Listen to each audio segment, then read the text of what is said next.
¿Has notado alguna vez que la vida cristiana está llena de promesas emocionantes, pero rara vez viene acompañada de respuestas reales? En los próximos minutos descubrirás por qué tantas de estas promesas nunca se cumplen y por qué esto no es casualidad. El cristianismo, a pesar de parecer un camino sólido, esconde una estructura construida más para controlar que para liberar. Y lo más impactante, cuanto más observas sus pilares, más te das cuenta de que se desmoronan rápidamente. Lo que estás a punto de ver es simple. Detrás de la fe hay un poderoso mecanismo psicológico del que nadie te ha hablado. Un mecanismo diseñado para mantenerte creyendo, incluso cuando nada tiene sentido. Esto plantea una pregunta incómoda. ¿Acaso millones de personas viven toda su vida siguiendo una narrativa que nunca debió ser cuestionada?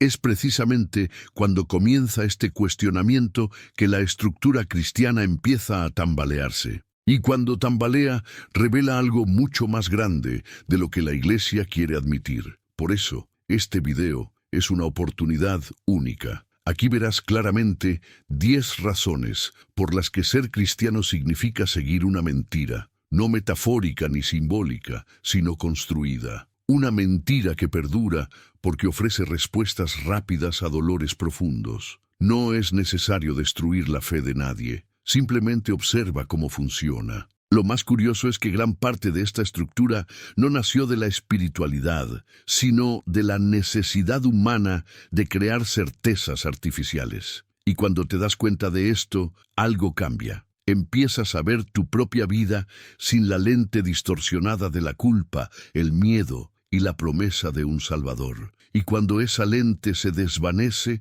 todo lo que una vez parecía sagrado se revela humano, demasiado humano. Y ahora viene la pregunta que los acompañará en las siguientes secciones. Si la fe cristiana depende tanto de la repetición, las amenazas y las promesas vacías, ¿qué sustenta realmente esta creencia? ¿Y por qué tanta gente persiste en ella incluso cuando se da cuenta de que algo no encaja? Cuando se comienza a observar la fe cristiana desde la distancia, uno se da cuenta de que muchos de sus fundamentos no provienen de Dios, sino de hombres comunes que vivían en tiempos de miedo, violencia e incertidumbre. Los dogmas se forjaron a partir de disputas políticas, concilios manipulados y decisiones tomadas por líderes que buscaban el control, no la iluminación. La propia formación del texto bíblico sufrió recortes,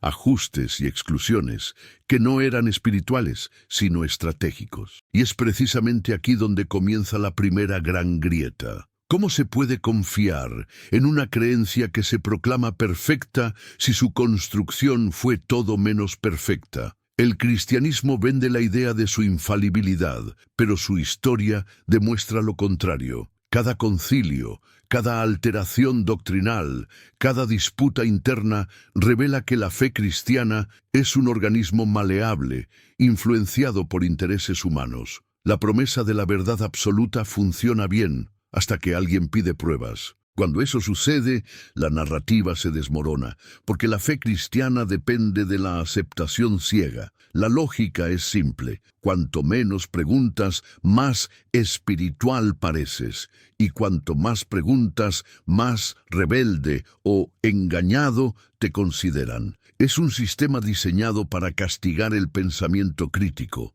Esto crea una paradoja inquietante. El cristianismo promete libertad, pero cualquier libertad verdadera exige cuestionamiento. Si no puedes cuestionar, no eres libre, eres obediente. Obediente a una estructura que se ha beneficiado durante siglos de la sumisión emocional de sus seguidores. Y antes de continuar, quiero que escribáis la siguiente frase en los comentarios. Las mentiras solo funcionan mientras nadie pregunte. Comenta exactamente eso para demostrar que estás viendo más allá de la superficie. La fe cristiana funciona como una promesa de seguridad emocional. Sigue, obedece, cree y todo tendrá sentido. Pero la realidad demuestra lo contrario. Muchas personas pasan años buscando señales, oraciones contestadas, milagros que nunca llegan. Sin embargo, permanecen atrapados en el sistema porque éste crea la sensación de que si algo no sucede, siempre es culpa suya. No oraron lo suficiente, no tuvieron suficiente fe, no confiaron como debían. El cristianismo transfiere la responsabilidad del fracaso divino al devoto.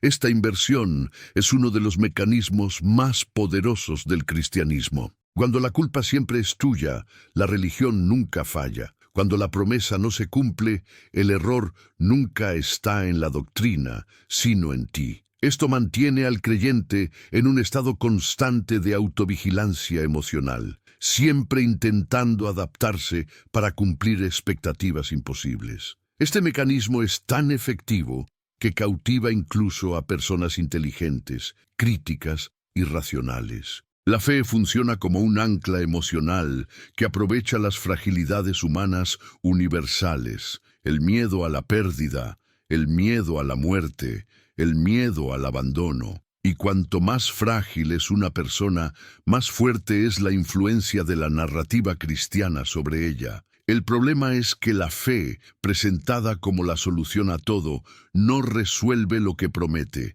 solo enmascara el problema. La promesa de una bendición futura actúa como un anestésico emocional que proporciona un alivio temporal, pero no cura. Y con el tiempo, te das cuenta de que estás atrapado en una expectativa interminable que nunca se materializa. Y esto plantea una pregunta incómoda que casi nadie se atreve a afrontar. Si la fe fuera realmente tan poderosa como predican, ¿por qué tantos cristianos viven atrapados por los mismos miedos, las mismas culpas y los mismos dolores de siempre? La moral cristiana también se presenta como la única forma correcta de vida, pero contradice el discurso que defiende. Si bien predica el amor, el perdón y la comprensión, su historia revela persecuciones, guerras, manipulaciones políticas y siglos de silenciamiento de las voces disidentes. Es imposible ignorar que la institución cristiana siempre ha sabido utilizar la culpa y el miedo como herramientas de control social. Los textos bíblicos se utilizan como argumentos definitivos, pero rara vez se estudian a fondo. Muchos cristianos desconocen las contradicciones, los contextos históricos y las adaptaciones que moldearon su forma actual. Por ello, defienden una obra que consideran perfecta, sin saber que ha sufrido constantes ediciones, traducciones sesgadas y decisiones políticas que han moldeado su narrativa. La rigidez moral cristiana también es selectiva. Si bien condena conductas consideradas pecaminosas, ignora que muchas de estas mismas conductas eran normales, culturales o incluso celebradas entre los diferentes pueblos de la época. El cristianismo eligió qué reglas respetar, cuáles ignorar y cuáles reinterpretar, y aún así las considera ley inmutable. Esta contradicción se hace aún más evidente cuando los líderes cristianos afirman que sus directrices provienen directamente de Dios, mientras que cada iglesia adopta interpretaciones diferentes. La fe que afirma poseer la verdad absoluta ni siquiera puede concordar consigo misma. Esto revela una fragilidad que las instituciones intentan ocultar a toda costa. Y aquí viene la siguiente pregunta que os acompañará. Si el fundamento moral del cristianismo se construyó sobre decisiones humanas, interpretaciones erróneas y disputas internas, ¿qué más dentro de esta fe se sostiene por conveniencia y no por la verdad? Uno de los pilares más defendidos del cristianismo es la idea de que la Biblia está directamente inspirada por Dios. Sin embargo, al observar su formación histórica, nos damos cuenta de que es el resultado de decisiones humanas, concilios políticos y disputas entre grupos que defendían visiones completamente diferentes de Jesús. Se eligieron evangelios, se excluyeron otros, y muchos textos se ajustaron a lo largo de los siglos para mantener una coherencia que originalmente no existía. Los concilios, a menudo presentados como momentos de inspiración espiritual, se caracterizaron por la presión imperial, las rivalidades internas y las decisiones tomadas con base en intereses institucionales. La divinidad de Jesús, por ejemplo, no fue unánime. Se decidió por votación, una votación política, no espiritual, y muchas doctrinas que hoy parecen fundamentales surgieron siglos después, moldeadas a medida que la Iglesia ganaba poder. Además, la Biblia que conocemos hoy no es la misma que existía en la antigüedad. Diversas traducciones han alterado significados, eliminado matices y añadido interpretaciones que respondían a los intereses religiosos y sociales de cada época. El resultado es un texto que ha pasado más tiempo modificándose que preservándose. Este proceso no invalida el valor literario y cultural de la Biblia, pero desmonta la idea de que es una revelación perfecta. Si fuera perfecta, no necesitaría tantos ajustes, interpretaciones y adaptaciones. Si fuera verdaderamente inmutable, no habría miles de versiones diferentes repartidas por todo el mundo. Y esto nos lleva a reflexionar. ¿Cómo podemos confiar en una verdad absoluta que ha tenido que ser moldeada innumerables veces para adaptarse a las expectativas de cada generación? Otro punto que rara vez se discute en las iglesias es cómo la fe cristiana se beneficia de la vulnerabilidad emocional de las personas. En momentos de desesperación, la promesa de la intervención divina suena irresistible. La religión ofrece respuestas sencillas a dolores complejos, lo que crea una dependencia psicológica difícil de romper. La fe se convierte en un refugio que alivia, pero también aprisiona. La lógica es simple. Cuando la vida se desmorona, la religión dice que es porque necesitas acercarte a Dios. Cuando la vida mejora, es porque Dios te ha bendecido. En otras palabras, en cualquier escenario, la narrativa siempre favorece la creencia. Los fieles nunca tienen espacio para comprender que muchos resultados provienen de sus propias decisiones, no de la intervención divina. Esta dependencia se ve reforzada por rituales, discursos y música que evocan emociones intensas. La persona asocia la sensación momentánea de alivio con la presencia de Dios, cuando en realidad solo experimenta reacciones humanas naturales. La fe promete sanación, pero a menudo solo ofrece un consuelo emocional temporal. Y cuando alguien intenta abandonar la religión, el discurso cambia de tono. La fe, que antes se presentaba como un camino de amor, empieza a usarse como amenaza. Dios te castigará. Estarás perdido, tu vida se desmoronará. Así es como la religión transforma la esperanza en miedo y el miedo en una herramienta de control. Y esto plantea la siguiente pregunta que pocos se atreven a afrontar.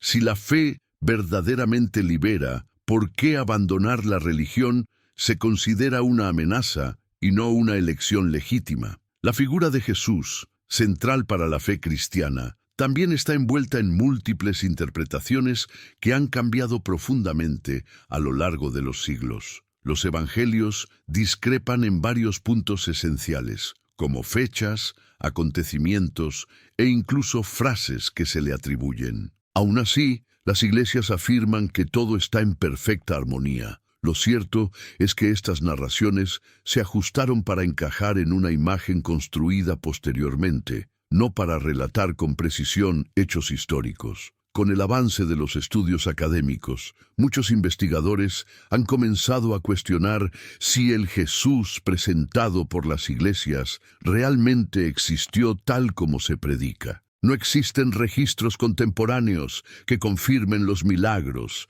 la resurrección, ni siquiera detalles básicos de su vida. Lo que tenemos hoy es una figura moldeada más por la tradición oral y los intereses teológicos que por hechos verificables. Además, varios elementos de la vida de Jesús reflejan características comunes de héroes espirituales de otras culturas. Nacimiento milagroso, seguidores devotos, persecución, muerte injusta y regreso simbólico. Todos estos elementos aparecen en narrativas anteriores al cristianismo. La figura de Jesús encaja perfectamente en un patrón literario conocido, utilizado durante milenios para crear líderes espirituales cautivadores. Con el tiempo, esta figura se ha reforzado con capas de doctrina que poco tienen que ver con los relatos originales. Cada siglo añadió interpretaciones, dogmas y tradiciones que moldearon a Jesús según las necesidades de la institución. El resultado es una figura tan idealizada que ya no se puede cuestionar sin provocar resistencia emocional. Y esto nos lleva a una pregunta inevitable. ¿Quién es realmente Jesús? ¿El hombre histórico cuya identidad es difícil de verificar o la figura mitológica creada por siglos de manipulación doctrinal? Otro aspecto que revela la fragilidad de la fe cristiana es su forma de reinventarse para intentar sobrevivir a los cambios sociales. Cuando la ciencia contradice la Biblia, surgen nuevas interpretaciones para justificar los textos. Cuando comportamientos antes considerados pecados se aceptan socialmente, la Iglesia adapta su discurso para no perder adeptos. La verdad divina, supuestamente inmutable, cambia a la misma velocidad que la cultura humana. Este patrón se repite a lo largo de la historia. Siempre que una creencia cristiana pierde fuerza, surge una nueva explicación para mantenerla viva. Los pasajes literales se convierten en metáforas, las prohibiciones en enseñanzas contextualizadas y los errores flagrantes son justificables si se cometen en nombre de la fe. La religión se adapta al mundo, pero afirma que el mundo debería adaptarse a ella. La contradicción se hace aún más evidente al observar cómo las diferentes iglesias interpretan la Biblia de maneras radicalmente distintas. Todas afirman tener razón y dicen que las demás están equivocadas. Pero si Dios realmente hubiera dejado un mensaje claro y absoluto, ¿por qué habría miles de versiones diferentes de la misma fe? La multiplicidad de interpretaciones revela que el texto bíblico es maleable, no divino, y cuanto más observas este proceso, más te das cuenta de que la religión no se guía por la revelación, sino por la conveniencia. Sigue el curso de la sociedad para no perder relevancia, manteniendo al mismo tiempo la apariencia de autoridad espiritual. Esta flexibilidad estratégica es lo que garantiza su supervivencia, no su verdad. Y esto abre un nuevo punto que se hará aún más evidente en las siguientes secciones. Si la fe cristiana necesita actualizarse para no desaparecer, ¿es realmente eterna? ¿O es simplemente una construcción que lucha por no caer en el olvido? A medida que el cristianismo se expandía, asumió no solo un rol religioso, sino también político. Muchos líderes usaron la fe como herramienta para gobernar, justificar guerras, silenciar a los disidentes y manipular a poblaciones enteras. Doctrinas que hoy parecen espirituales surgieron, de hecho, de luchas de poder. Y cuanto más influyente se volvió el cristianismo, más se enmascararon estas decisiones humanas como voluntad divina. La imposición de la fe no se produjo mediante conversiones espontáneas, sino mediante la coerción en muchos lugares. Pueblos enteros aceptaron el cristianismo porque era la única forma de sobrevivir a los imperios que lo sostenían. La religión creció por conveniencia política, no por ser espiritualmente definitiva. Aún así, muchos cristianos creen que su expansión fue una señal de la verdad, cuando en la práctica fue el resultado de estrategias territoriales y militares. Con el tiempo, el cristianismo desarrolló estructuras rígidas que favorecían a los de arriba y exigían sumisión a los de abajo. La jerarquía espiritual era también una jerarquía social. Se animaba a los fieles a obedecer, no a pensar, a aceptar,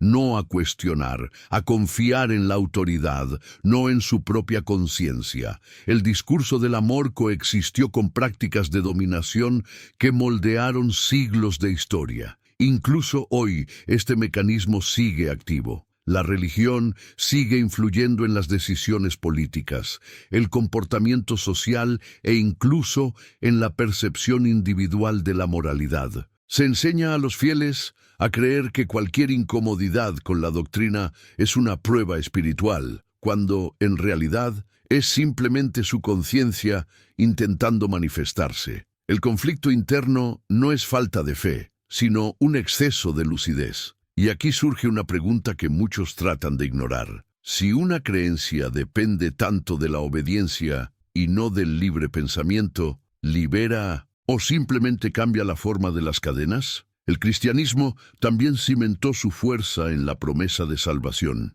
La idea de que necesitamos ser salvos se refuerza a diario. Salvos del pecado, salvos de nosotros mismos, salvos de un infierno creado por la propia religión. Esta narrativa establece una profunda dependencia entre el creyente y la institución. Después de todo, si tan solo ésta posee la solución, nunca se puede vivir plenamente sin sus rituales y reglas. Esta lógica transforma las necesidades humanas naturales, como el miedo, la inseguridad y la búsqueda de un propósito, en herramientas de retención. Cuanto más sientes que necesitas a Dios, más atrapado permaneces en el sistema. Pero la pregunta que rara vez se plantea es, ¿quién dijo que realmente necesitas ser salvado de algo externo a ti? ¿Quién definió tu esencia como inherentemente defectuosa? Estas ideas no surgieron espontáneamente. Se construyeron para justificar la necesidad de la religión.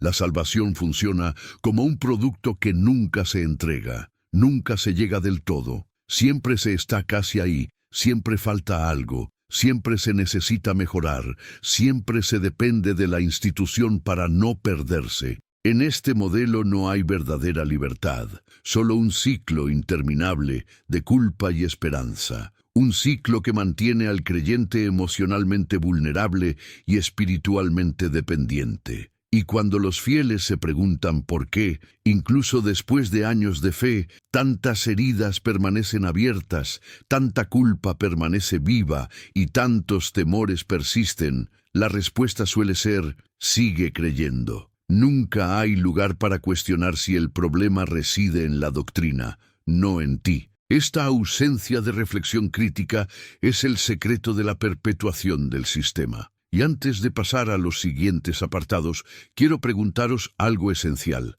Deja un me gusta, suscríbete al canal, activa la campanita de notificaciones y elige uno de los vídeos que aparecerán aquí en la tarjeta. Esto le ayudará a seguir explorando temas que pueden transformar su perspectiva sobre todo lo que le han enseñado a creer. Al analizar más detenidamente la estructura cristiana, se hace evidente que se basa en una narrativa que devalúa al ser humano. Desde temprana edad, se enseña a los fieles a creer que no son lo suficientemente buenos, que son pecadores por naturaleza y que dependen totalmente de un intermediario espiritual para su valía. Esta visión no solo limita el potencial individual, sino que también debilita la autoconfianza y el sentido de autonomía. El cristianismo no fortalece al individuo, sino que lo hace dependiente. Este discurso funciona como un poderoso ancla emocional. Al hacerte creer que tu naturaleza es defectuosa, la religión garantiza que nunca te sentirás completo sin ella. Es un ciclo cuidadosamente estructurado. Primero, te convence de que eres insuficiente. Luego, te ofrece la salvación como única salida. Pero esta salvación siempre es condicional, siempre está orientada al futuro, siempre está ligada a sacrificios eternos. Este condicionamiento debilita la capacidad de reflexión. Cuando crees que tu mente es limitada y que cuestionar es peligroso, entregas tu autonomía a otros. Los líderes religiosos ganan poder no porque posean mejores respuestas, sino porque te han enseñado a creer que no puedes confiar en ti mismo. Esta dependencia crea un entorno propicio para la manipulación emocional. Con el tiempo, esto crea una identidad fragmentada. Empiezas a dudar de tus deseos, tus emociones e incluso de tu propia moralidad, creyendo que todo necesita una solución espiritual. En lugar de madurar emocionalmente, muchos creyentes permanecen en un estado constante de infantilización, esperando guía para cada decisión importante de la vida. Y esto nos lleva a observar un patrón inquietante. Cuanto más se pregunta el creyente quién es, más intenta la religión responder por él, porque si lo descubre por sí mismo, ya no necesitará que nadie le diga qué está bien o mal. La culpa también es un instrumento central en la fe cristiana. Aparece en sermones, rituales, canciones e incluso en el lenguaje cotidiano de los fieles. Es común escuchar que cualquier error, pensamiento o duda ya aleja a la persona de Dios. Esta presión constante crea un estado emocional vulnerable, donde la persona vive con el temor de decepcionar a una entidad invisible que supuestamente observa cada detalle de su vida. Este mecanismo de culpa está tan arraigado que muchos cristianos pasan años intentando liberarse de cargas emocionales que nunca deberían haber soportado. La religión promete perdón, pero este perdón conlleva reglas, vigilancia y comportamientos repetidos que refuerzan aún más la dependencia del sistema. No hay un verdadero descanso, solo un alivio temporal seguido de nuevas exigencias. La contradicción surge cuando nos damos cuenta de que la culpa no viene de Dios, sino del propio sistema religioso. Actúa como combustible para mantener al creyente siempre incompleto, siempre buscando aprobación, siempre pensando que aún necesita hacer más. Y cuanto más intenta una persona acercarse a la perfección cristiana, más se da cuenta de que esta perfección es inalcanzable. Así es como el ciclo se vuelve interminable.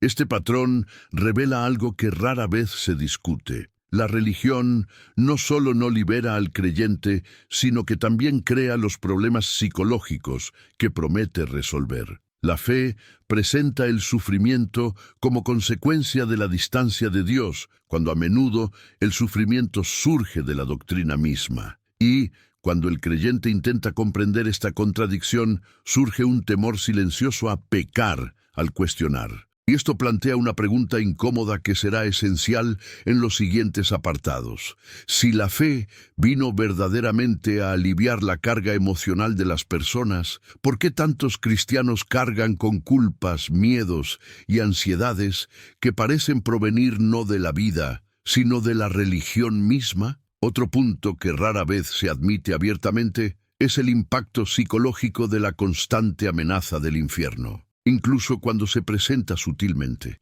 el miedo al castigo eterno moldea comportamientos, decisiones e incluso pensamientos. Una persona crece creyendo que cualquier duda, fracaso o deseo natural puede llevar a la condenación. Esto crea una atmósfera interna de vigilancia permanente, como si la mente estuviera siempre bajo juicio. Esta presión no educa, sino que enferma. La idea de que Dios lo observa todo el tiempo, genera ansiedad y bloquea la autenticidad. El creyente comienza a ocultar aspectos de sí mismo, creyendo que su humanidad es peligrosa o inadecuada. Esta división interna genera profundos conflictos emocionales, porque la persona intenta vivir una vida que no le pertenece, moldeada por reglas impuestas, no elegidas. Y cuando fracasa, porque el fracaso es inevitable, regresa al ciclo de culpa que lo atrapa aún más.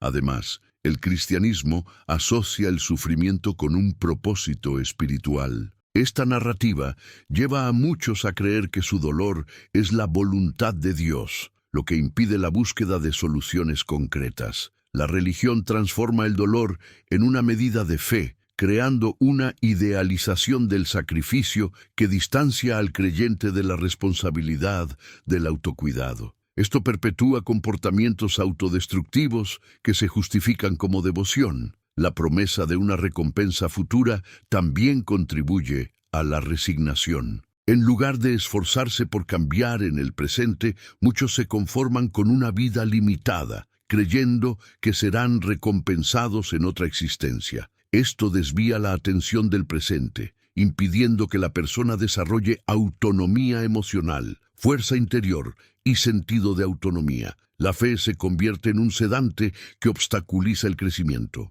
Y aquí es donde surge la reflexión que muchos evitan. ¿El cristianismo ofrece verdaderamente esperanza o ofrece una espera interminable que pospone la vida real en nombre de una promesa que nadie puede confirmar? Al observar todo este conjunto de mecanismos, culpa, miedo, sumisión, desconexión con la propia identidad y promesas omnipresentes, se hace evidente que el cristianismo funciona menos como una fe liberadora y más como una narrativa emocionalmente conveniente para quienes desean ejercer control. Una narrativa construida, repetida y reforzada durante siglos hasta parecer natural cuando nunca lo fue. La estructura solo se mantiene sólida porque se basa en la vulnerabilidad humana y la necesidad de respuestas fáciles. Esta percepción no surge de un rechazo gratuito, sino de un análisis honesto de cómo funciona la religión en la práctica. No necesita ser completamente falsa para ser manipuladora. Simplemente necesita usar elementos verdaderos de forma distorsionada. La fe cristiana no se derrumba por falta de buenas intenciones de los fieles, sino por la inconsistencia entre lo que promete y lo que cumple. Y cuanto más se observa esta discrepancia, más se comprende la enorme distancia que existe entre la espiritualidad y la religión institucional. Al comprender cómo funciona esto, algo cambia internamente. Empiezas a darte cuenta de que puedes encontrar significado, propósito y fortaleza personal sin depender de doctrinas que minan tu autonomía. La espiritualidad deja de ser una prisión y se convierte en una elección. La moral deja de ser miedo y se convierte en conciencia. La vida deja de ser una lista de pecados y se convierte en responsabilidad personal. Y cuando eso sucede, la narrativa cristiana pierde el poder que tenía sobre ti. Este despertar no necesita ser agresivo ni radical, necesita ser lúcido. Cuando comprendes que has sido condicionado por una estructura que se aprovecha de tus debilidades, recuperas algo valioso, el derecho a pensar por ti mismo. Y ese es el primer paso hacia una vida más libre, consciente y auténtica. Una vida que no necesita la validación divina para ser valiosa. Y antes de concluir, una última reflexión. Si la fe cristiana fuera tan genuina y sólida como afirman, ¿por qué sería necesario tanto miedo, culpa y vigilancia para mantenerla viva? Quizás la respuesta resida precisamente en lo que acaba de descubrir. Algunas creencias solo sobreviven mientras no se cuestionen.